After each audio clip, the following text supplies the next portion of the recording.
అరుణాచలం అవును. అదొక అద్భుతం. కొండే శివుడు అక్కడ. దాని చుట్టూ ప్రదక్షిణలు. ఏంటి దాని మహిమలేంటి?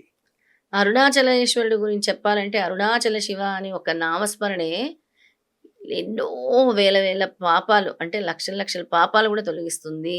వేలల నుంచి అన్‌లిమిటెడ్ అంటారు చూసారా? అలా అవును. అన్ని పాపాలను కూడా ఆ నామస్మరణ మాత్రేన తొలగుతాయి అని చెప్తారు. అబ్బా! ప్రపంచంలో అత్యంత శక్తివంతమైన క్షేత్రం ఏదైనా ఉంది అంటే అరుణాచల క్షేత్రం. డైరెక్ట్‌గా కాస్మిక్ ఎనర్జీ అనేది ఈ అరుణాచల క్షేత్రానికి వస్తుంది యూనివర్స్ నుంచి. ఆ ఎనర్జీ అనేది చాలా ఎక్కువగా అరుణాచల క్షేత్రంలోనే ఉంది హ్మ్. అని మన శాస్త్రాలు చెబుతున్నాయి.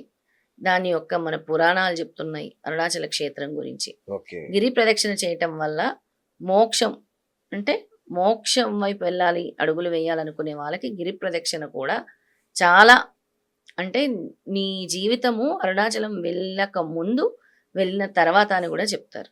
వాహ్! వెళ్ళిన తర్వాత అన్ని కర్త, కర్మ, క్రియ అయి ఈశ్వరుడే నడిపిస్తాడు. హ్మ్.